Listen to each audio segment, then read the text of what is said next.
The Bloomberg Businessweek podcast is brought to you by Interactive Brokers.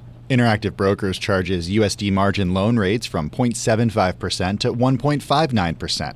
Rates subject to change. Learn more at ibkr.com/compare. This is Bloomberg Businessweek with Carol Massar and Bloomberg Quick Takes Tim Stenovic from Bloomberg Radio. Well, our world, the reopening trade, we are seeing it as we come out of the pandemic, but we've also known the pandemic has caused a lot of innovation and transformations, definitely accelerated in things like healthcare, corporate travel. Think about all the meetings and conversations we've had virtually, retail, supply chains, a lot of things have been impacted. Yeah, they certainly have. And the big question is, to what extent does the disruption continue or the transformation to the cloud? Yeah. And how much of this has been pulled forward already? And do we see the spend decline from these IT systems? Sounds like a question for our next guest. Crawford Del Prete back with us, president at International Data Corporation, IDC, as you know it. He's on the phone in Massachusetts. Crawford, nice to have you here with Tim and myself. How are you? Hey, how you guys been? It's great to talk to you, and what a crazy time this has been over the last year and a half or so. It's great to catch up. We talked with you. We were looking at our calendar, I think, back in April of 2020. A lot has happened since then. Those were pretty dark times. How do you describe and explain the innovation disruptions that we've seen and what it says more significantly about the world to come? Yeah, so what's interesting is we now have a lot of data, right, over the last 18 months that we can look at. And, anecdotally, kind of what we thought we were seeing, we can now see in the numbers. And I'll just go with you for a little bit. But what we saw over the last 2 years, it felt like, tech it strengthened, right? And there were some areas that got hit, but it definitely strengthened. But, what we've seen from a parallel standpoint totally broke down in COVID. So if we go back all the way to the PC downturn of the 1980s, if we go to the dot-bomb or the dot-com, if we go to the crisis of 2008, when GDP crashed, tech would crash more. So, in 2001, GDP went to zero, tech crashed to minus 3% growth. In 2009, 2008, GDP went to minus, let's call it 2, tech went to minus 5. In this downturn, GDP went to minus 4, tech stayed positive. It actually, core tech stayed at 3% growth. And so the story here and what we saw in 2020 is that companies leaned into tech. They used tech to get out of this mess, to create new experience for customers, to create a stickiness with their services. In some sectors, it boosted, and in other sectors, they were able to stay very, very productive, even as we know, as the world worked from home. So it was really a downturn unlike any other. And in a lot of ways, tech kind of saved the day. Well, Crawford, when you use the term tech, you mean technology, but not all tech is created equally. And there's different segments of tech, right? There's IT spend, there's spend for cloud transformation. So break it down for us and where we saw the spending grow and perhaps parts where we didn't see that weren't so resilient. Yeah, so I mean, you're absolutely right. So we saw, application software and core apps, they stayed with their double-digit growth. We saw, things like infrastructure as a service, still, delivering, over 30% growth. But you're right. I mean, if you're talking about, core infrastructure, core servers, core enterprise network, that stuff in 2020 was, barely growing or in the case of enterprise networks, in terms of dollars, actually, shrank almost 3%. So, if it was something that was related to the cloud, if it was something that was related to an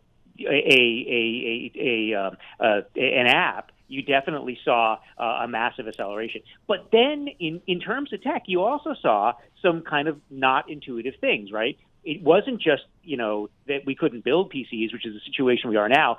PC demand went nonlinear. So categories that, were kind of left for dead, we saw PC shipments grow 14%. We expect PC shipments to grow about 14% in 2021. So, continuing to grow, very, very dramatically. I want to get back to Crawford Del Prete, back with us, president at IDC Research, on the phone in Massachusetts. Hey, Crawford, we want to continue with you, but we just mentioned a story about Google scrapping its plan to offer bank accounts to users.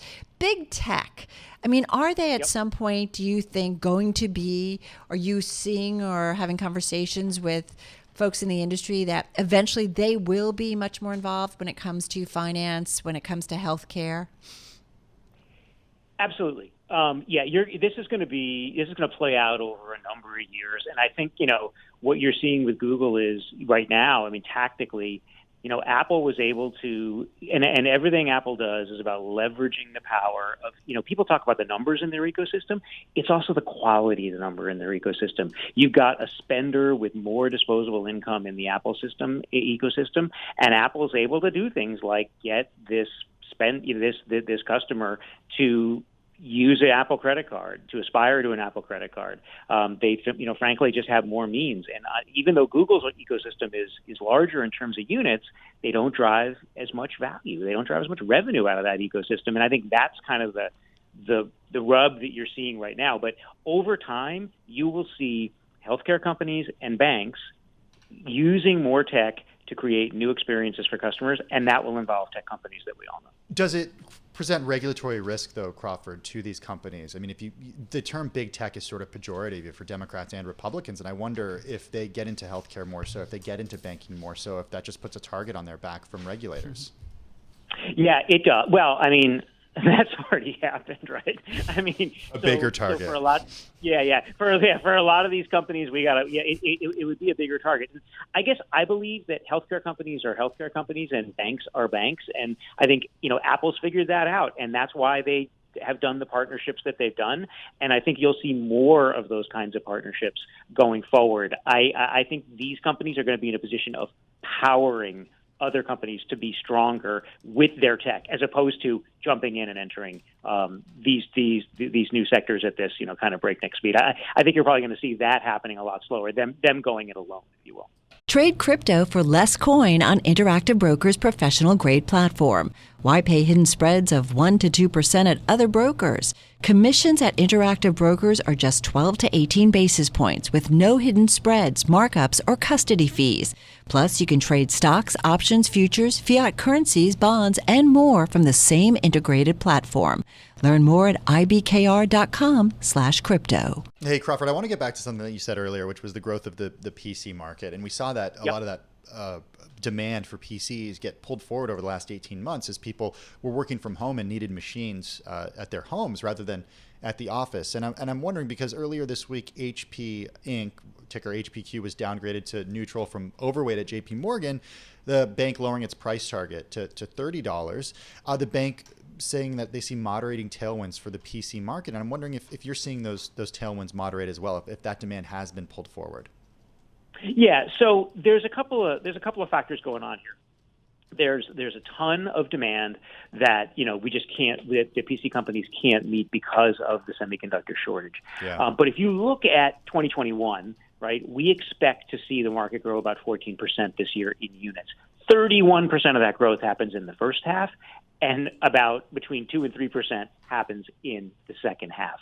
Up 31% in the first half, up between 2 and 3% in the second half of the year. So our forecast kind of plays that out. Now, having said that, this market we expect will continue to grow, but it'll grow at lower rates going forward, more traditional rates. But the market expanded by, double-digit percentage in terms of units, and won't necessarily give that back. Because what we see happening is that PCs are now viewed as kind of a safety net.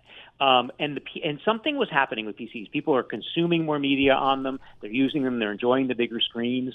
And they're also basically saying, I got to have more of these in my, as a family, we need more of them in our lives. So in the U.S., the average number of PCs per household prior to COVID was about 2.5. Now it's more like 3. We don't see that necessarily going down. We don't see it rising. We don't see it going down. So we basically, there's been a shift here.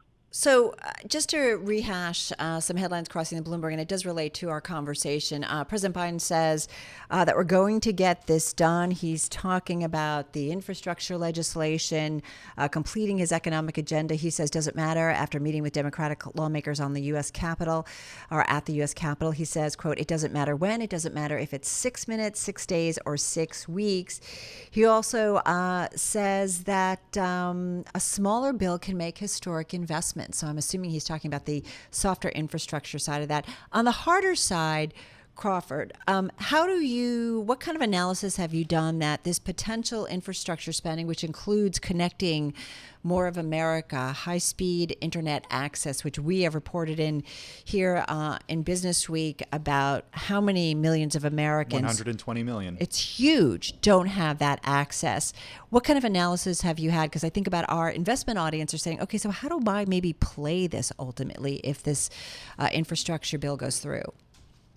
Yeah, I mean, so what you're going to see if this infrastructure bill goes through is you're going to see steady demand in what we call ICT, so IT and communications technology. So you're going to see significant interest in the telecom infrastructure and building out telecom infrastructure. You're going to see the carriers continue to be able to see sustained demand. You're going to see uplifts and continued investment in things like security, because the security landscape becomes more and more complex as you bring more and more people online. So, that's why we believe that if you look at IT spending, that kind of comes back to about 6% by 2025. Our forecast says that ICT, including communications, that gets to over 7% growth by 2025. So it's really that idea that we're bringing more people online, and that really means that more has to be spent on the foundational technologies, the core infrastructure, in order to make this a reality for people. All right. Really appreciate the time with you. Crawford Del Pratt, president at IDC, on the phone from Massachusetts. So, thank you. Hi, everyone. A company called Premier has launched a new initiative to make healthcare better for everyone. It's called Pink AI, and it can help provide faster, better, and smarter care for patients. With a massive data set from actual patient encounters, Pink AI can close gaps in care by leveraging machine learning and artificial intelligence to put providers and their patients at the center of care. Visit pinkai.com/smarter for the full story. PINC-AI.com/smarter.